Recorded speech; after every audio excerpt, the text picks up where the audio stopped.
duhet të jemi të qartë me kërkesat e sektorit privat.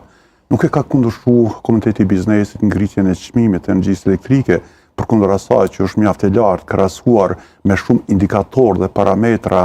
ekonomik që duhet të kemi parasysh. Në rend të dytë, ky problem është politizuar, po është politizuar nga partia fituese apo nga qeveria, e cila është në detyrë por vepron sikur të jetë vërtet në mandat të plotë. E treta, besoj që është e drejtë e pakontestuar e Komitetit Biznesit të kërkojë prolongim të daljes në tregun e lirë për furnizim me energjinë elektrike, sepse termi tregti e lirë nënkupton një mori apo një shumë apo një numër të madh të aktorëve që e ofrojnë të njëjtin shërbim, dhe varësisht nga ligji apo dominimi i ligjit të ofertës dhe kërkesës, atëherë ka një farë lëvizje të çmimeve më poshtë apo më lart, dhe në këtë drejtim do thotë jepet mundësia biznesit që të zgjidh ku dhe nga kur do të furnizohet. Një gjë e tillë në Kosovë nuk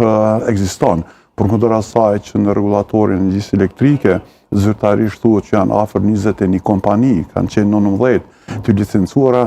po në aplikacionet për furnizim gjithmonë të gjitha këto rrugë të shpinë të KESCO që dëshmon që në Kosovë nuk ka treg të lirë të furnizimit me energji elektrike, po ka definitivisht një monopol i cili po mbrohet me një agresivitet nga politika. Në këtë drejtim besoj që të sulmohet sot sektori privat për këtë kërkesë është sulm direkt ndaj Republikës së Kosovës. E argumentoj, buxhetin e konsoliduar të Republikës së Kosovës e siguron Komiteti i Biznesit, diplomatët më të mirë të promovimit të ekonomisë dhe të forcimit të diplomacisë ekonomike e bën Komiteti i Biznesit, dhe duhet ta pranojmë me realitet që krahasuar me politikën e pasluftës në Kosovë, sektori privat ka bërë më tepër se 100 hapa para politikës, dhe për këtë nuk duhet xhelozi, duhet vërtet partneritet, duhet mbështetje, sepse çdo perspektivë dhe rezultat pozitiv i sektorit privat është fitore për Kosovën në dimensione të ndryshme. Pra duhet pezulluar ky vendim.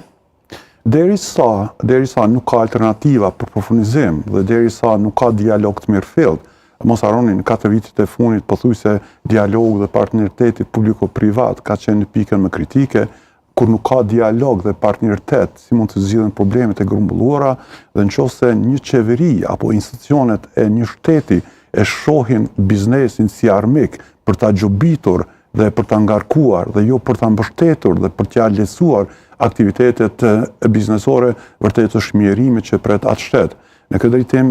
po lexojmë, jemi dëshmitar të saj. Më kujtohet në emisionin e fundit kur kam qenë tek ju, e kam theksuar që sot nuk është problem furnizimi me energji elektrike, sa është transporti i energjisë elektrike, dhe këtë politika në Kosovë nuk po e kupton, por do ta godetë dhe do të jetë barë për sektorin privat, sepse me dëshirë apo pa dëshirë është një, do thotë, vendim urdhërues i qeverisë që nga 1 janari, që nga 1 qershori të dilet në tregun e lirë, një treg që nuk ekziston, dhe besoj do të jetë një barë shtesë që do të rëndoj parametrat substancial ekonomik të Kosovës. E para, do të jetë e pamundur që prodhimet made in Kosova të jenë konkurrente me vendet e rajonit, e dyta, shërbimet e Kosovës do të jenë po ashtu të goditura, kur e kemi këtë binom të goditjes, do të kemi të kurje të vendeve të reja të punës, dhe nëse ky është interesi politikës, atëherë definitivisht nuk është interes i... Pra pësojnë bizneset? Definitivist pësojnë bizneset, po pësojnë edhe qytetarët e Republikës së Kosovës. Qysh pësojnë qytetarët e Kosovës, do t'i gëgjeli? Do të ketë, do të thotë, 2 forma të cilat do të ndikojnë tek qytetarët e Kosovës. Po ne mjerisht bisedojmë gjithmonë vetëm nga dimensioni ekonomik, dimensioni politik, po asnjëherë nga dimensioni emocional dhe psikologjik. Në dimensionin ekonomik do të kemi ngritje të çmimeve, që është e pa